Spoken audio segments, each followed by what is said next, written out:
గుజరాత్లో వెలుగు చూసిన ఈ క్రైమ్ స్టోరీ వింటే ఎవరైనా షాక్ అవ్వాల్సిందే. ఓ మహిళ తన వివాహేతర సంబంధాల కోసం ఆడిన నాటకం, కట్టుకున్న భర్తను అత్యంత కిరాతకంగా అంతమొందించిన తీరు పోలీసులనే విస్మయానికి గురి చేసింది.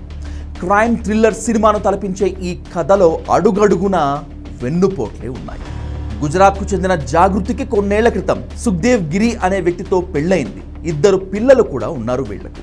కానీ కొన్నాళ్లకు జాగృతి కన్ను తన భర్త సోదరుడు శాంతిగిరి గోస్వామిపై పడింది.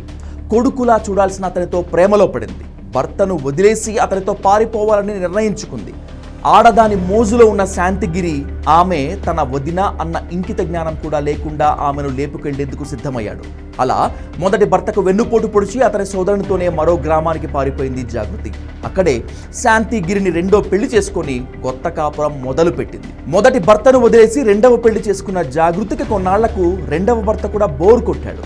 శాంతిగిరి వృత్తిరీత్యా ట్రక్ డ్రైవర్, తరచూ ఇంటికి దూరంగా ఉండేవాడు. ఇదే అదనుగా భావించిన జాగృతి తన ఇంటి పక్కనే అద్దెకు దిగిన కాంతిలాల్ అలియాస్ భరత్ సభారియా అనే వ్యక్తితో వివాహేతర సంబంధం పెట్టుకుంది. రోజులు గడుస్తున్న కొద్దీ వీళ్ల బంధం మరింత బలంగా మారింది. వీళ్ళిద్దరి బంధానికి శాంతిగిరి అడ్డుగా మారుతున్నాడని భావించి అతన్ని ఎలాగైనా మట్టు పెట్టాలని లవర్తో కలిసి భర్త మర్డర్కు ప్లాన్ చేసింది జాగృతి. శాంతిగిరిని చంపేందుకు యూనస్ అనే వ్యక్తికి 25,000 సుపారీ కూడా ఇచ్చింది. ఒప్పందం ప్రకారం రాత్రిపూట శాంతిగిరిని చంపేందుకు వచ్చాడు యూనస్. అయ్యో పాపం అనుకున్నాడో లేక చంపేందుకు భయపడ్డాడో తెలియదు, కానీ శాంతిగిరిని అతను చంపలేదు.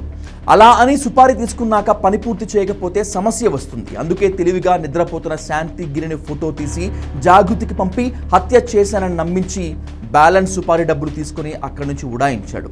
భర్త చనిపోయాడు. తెల్లారితే ఇక ఏ అడ్డు అదుపు లేదు అనుకుని హాయిగా నిద్రపోయిన జాగృతికి ఉదయాన్నే భర్త ప్రాణాలతో కనిపించాడు. దీంతో ఒక్కసారిగా ఆమె అవాక్కైంది. కిరాయి హంతకుడు తమను మోసం చేశాడని తెలిసి రగిలిపోయింది.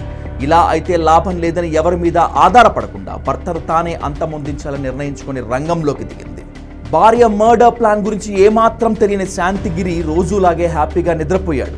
అతను ఎప్పుడు నిద్రలోకి జారుకుంటాడా అని వెయిట్ చేసిన జాగృతి శాంతిగిరి పడుకోగానే దిండుతో ఊపిరాడకుండా చేసి భర్తను చంపేసింది.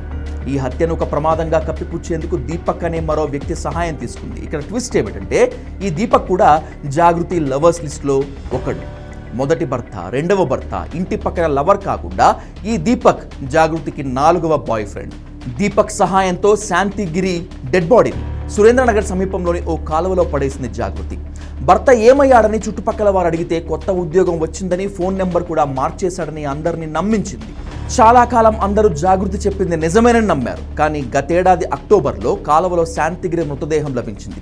మొదట ఇది ఆత్మహత్యగా భావించిన పోలీసులు ఆ తర్వాత అనుమానాస్పద మృతిగా కేసు నమోదు చేసి దర్యాప్తును ముమ్మరం చేశారు.